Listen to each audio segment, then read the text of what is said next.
What's going on, guys? It's Jimmy here. Welcome to our daily show where we discuss the fourth stimulus package update, stimulus check update, and everything you need to know about on a daily basis: money, investing, the stock market, the economy. And if you're new to our YouTube channel, make sure to click the subscribe button down below. It's completely free to do so you won't miss out on our new videos that come out here every day at 10 a.m., 3 p.m., and 8 p.m. Eastern Standard Time. And if you find these videos helpful, don't forget to hit the like button for us down below. We got a lot to talk about here today. We have several different states announcing new help, new money, new support for their residences. And we have a new $1,000 potential stimulus check program, a universal basic income program, $1,000 per month uh, program we're going to be talking about in this video, and the fourth stimulus check package. And Congress is going to be passing or working on several different bills here.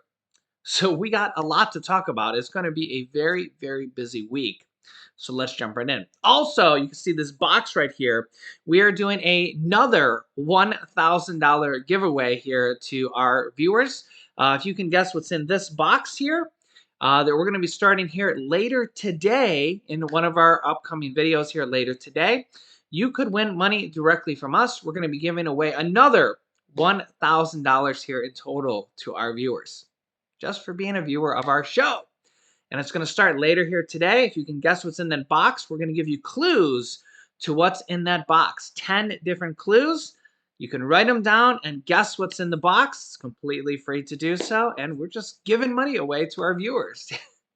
That's how awesome this YouTube channel is. So make sure to subscribe. It's going to start later today. Remember, new videos come out every day at 10 a.m., 3 p.m., and 8 p.m. Eastern Standard Time. Let's jump right in because there's a lot going on, and we'll start with this story. Okay, first up, New York Governor Hochul announces $230 million in additional food assistance for New Yorkers in January. This money might be hitting your account today if you're on SNAP assistance in New York, or it might be hitting here shortly. This is almost $250 million here for New Yorkers on SNAP assistance. This is kind of like emergency pandemic SNAP assistance. This is kind of a month-by-month basis here, as there are states that are approving additional SNAP benefits here on a month-by-month basis here. And you can see here, all SNAP households to receive the maximum level of food benefits here announced by the New York governor. More than 2.77 million New Yorkers rely on supplemental SNAP benefits to make ends meet. And they're going to get the maximum SNAP benefits here in New York. They just announced this here within the last like 24 hours or so. That's $230 million. That's a lot of money here. We have a lot of different states that are doing this here. And we hope that more states continue to do this. This is kind of like emergency pandemic SNAP assistance. This is kind of additional SNAP assistance on top of the normal amount. These were the states that have announced their emergency pandemic SNAP assistance through January 2022. And as you can see here, New York is not even on this list because they just approved it here in the last 24 hours. So now New York is added to this list. You can see all these additional states. I know I might be here in the corner, but you can see here Alabama, Alaska, Arizona, Colorado, Connecticut, Delaware, District of Columbia, Georgia, Guam, Hawaii, Illinois, Indiana, Iowa, Kansas, Kentucky, Louisiana, Maine, Maryland, Michigan, New Hampshire, New Jersey, New Mexico, North Carolina, Ohio, Oklahoma, Oregon, Pennsylvania, Rhode Island, South Carolina, Texas, Utah, Vermont, Virginia, Washington, West Virginia, Wisconsin, and Wyoming, and now New York. It seems like they're adding more states here by the day, which is really good because of how bad the pandemic is. Also in California, Governor Newsom, the governor of California, says that they have a plan that could reduce the price of gas in California. You know, the price in California for gas is extremely high, $5 or more per gallon. And the governor says he might be reducing that. But not everyone is behind the governor's latest plans. We'll have to see if he can get it through, get it passed. Newsom's plan is a, quote, tax holiday that would suspend the state's fuel tax increase that is normally tied to inflation. Newsom says it's possible because of the state's strong economy, and they have a huge budget surplus that made the stimulus checks from 2021 for the Golden State stimulus checks possible that went out to 27 million people. They just finished the last round of that for $600 state stimulus checks and $1,100 state stimulus checks for people that have children. There might be another round of those stimulus checks going out here in 2022 because they have another budget surplus. He says because California is as resilient as it is, because we're the fastest growing economy out of all Western democracies over the last 5+ years, because we've done a little better than many in terms of addressing the pandemic. And as a consequence, our economic output is strong. As part of this, the governor's $286 billion budget proposed Monday, Newsom is floating the idea of suspending the 5.6% gas tax hike set to go into effect in July. While drivers would appreciate the break, suspending the increase would drop California's fuel tax revenue more than $520 million. So it looks like this would actually increase, if this does go into effect, it would actually increase the price of gas even more, because I guess they have an annual tax that increases with inflation, which does kind of make sense. But they apparently want to suspend this so that people in California won't get taxed even more.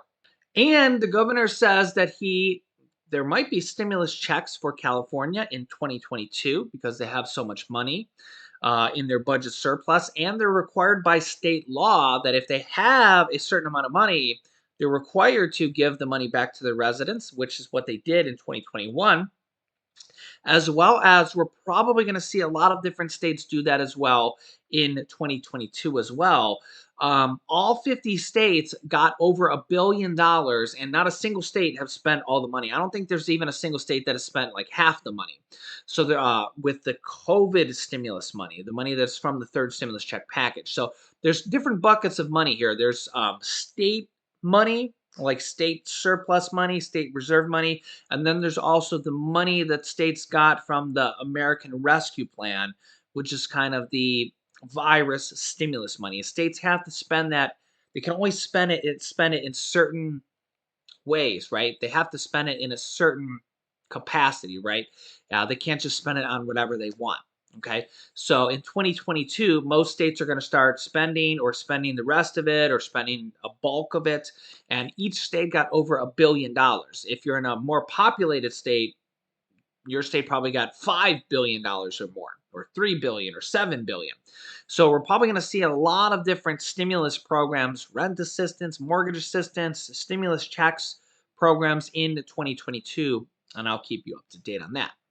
Next up, we have several different things that Congress is going to be voting on and working on here, in addition to stimulus packages. And we have a couple different things. We have the stimulus packages, we have the Build Back Better package, and then we also have the emergency virus assistance packages that they're working on because of Omicron. And then we also have these here. Check these out. The House of Representatives is going to vote on a consolidated election bill today, Nancy Pelosi says. The House plans to take up and advance a consolidated election and voting rights bill on Thursday in order to allow the Senate to, quote, give it urgent consideration. Speaker Nancy Pelosi, leader of the Democrats and leader of the House, announced Wednesday.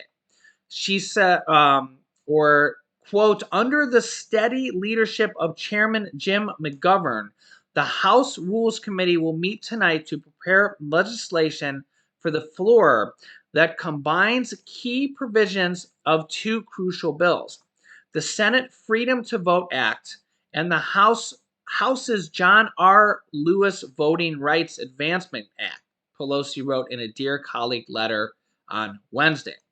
After the meeting concludes, the House will convene tonight to pass the rule for this legislation tomorrow.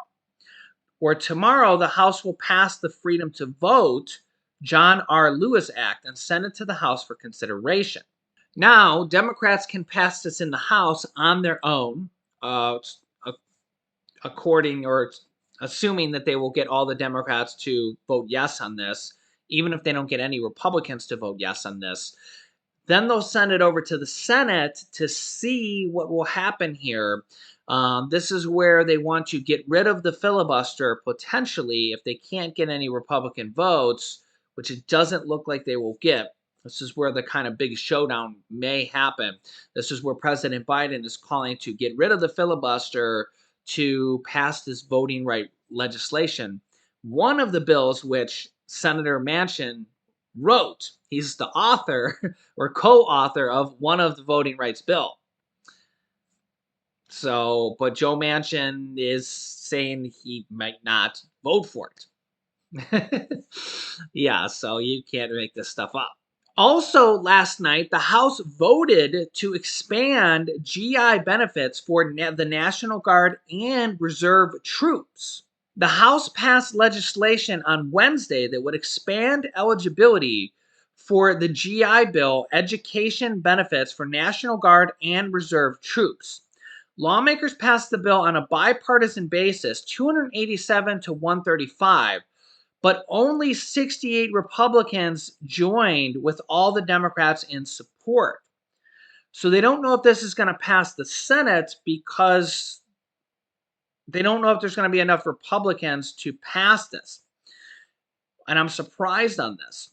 National Guard and military reservists currently don't accrue the same benefits as their active duty counterparts under the GI Bill, which helps qualifying veterans and their family members pay for higher education. The legislation approved by the House would eliminate that disparity by allowing all federal missions, as well as training day in uniforms, to count toward GI benefits for National Guard and Reserve troops.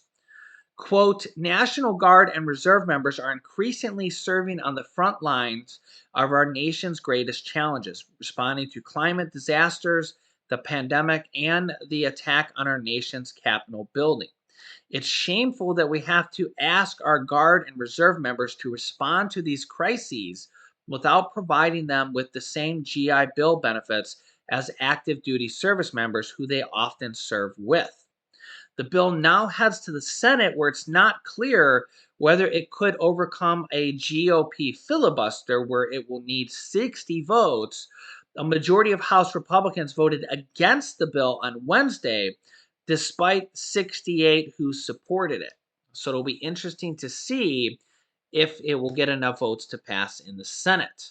Many of the Republicans who did vote for the bill are centrists who have more frequently crossed party lines or are members of the House Armed Services Committee. They realize that these guys deserve benefits. But other Republicans argue that allowing training to count towards accruing GI benefits would drive up costs. I hate that. So instead of giving these guys the benefits they deserve, they're worried about costs when these guys are serving our country. Yeah, you can let me know your thoughts. Also, here is a really interesting story. A Florida Democrat who just won a special election. She was just elected in Florida because a representative passed away, and she is now filling the seat because she was just elected in a special election. Is, as you can see here from the headline, promising, or her election campaign promise is to promise $1,000 universal basic income checks. She actually self-funded her election and spent over $2 million of her own money to get elected. Very, very interesting story. Check this out.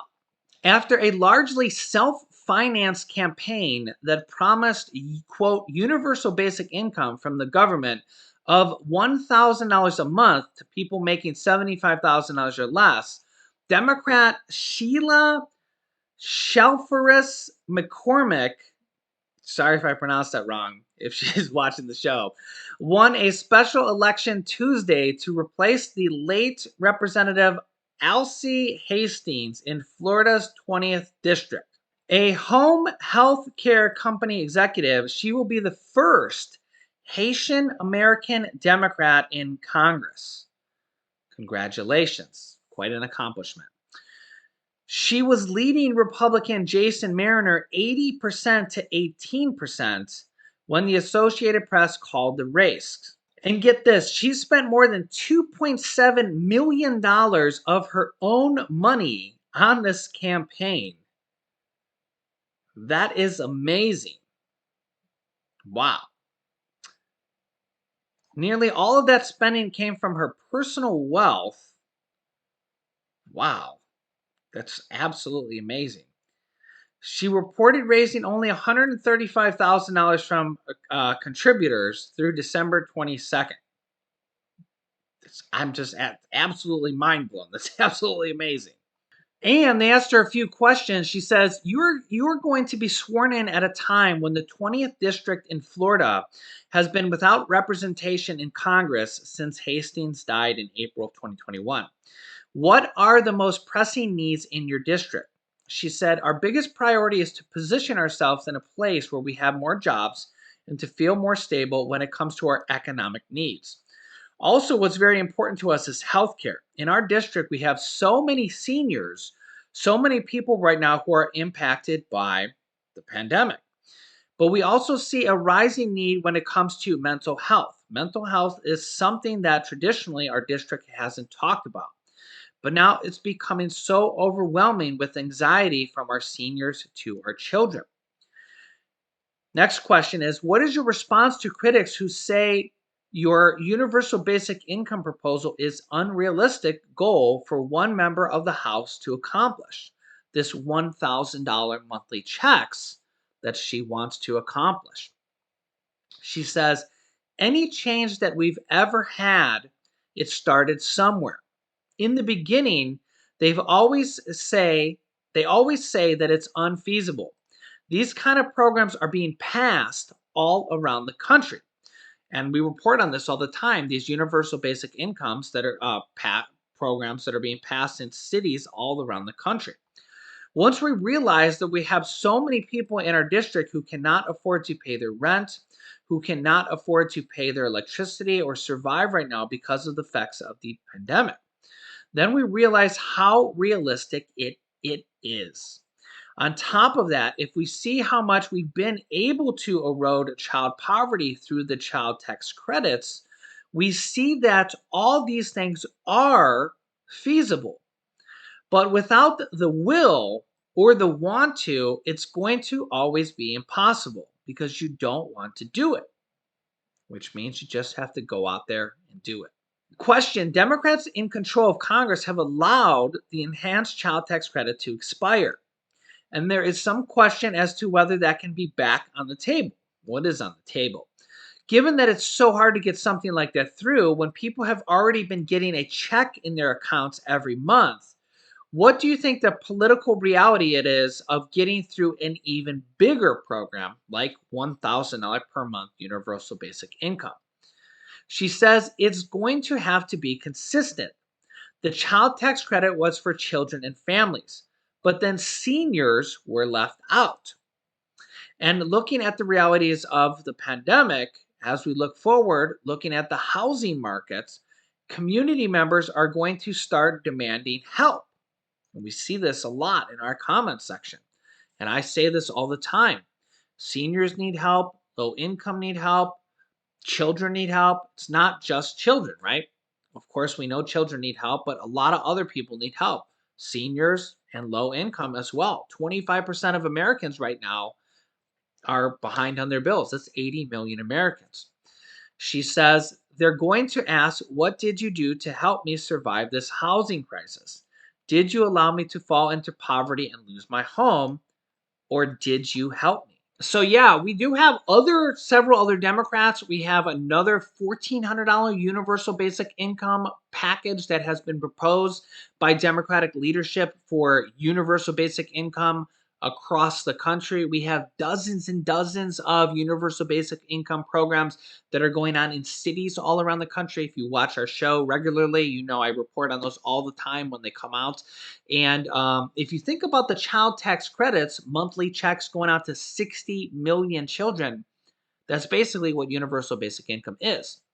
And they could definitely do that for low income Americans, for seniors. We think about something like a $200 bump to Social Security, or increasing Social Security to $1,341 per month of the minimum level, which is what the Social Security 2100 Act would do.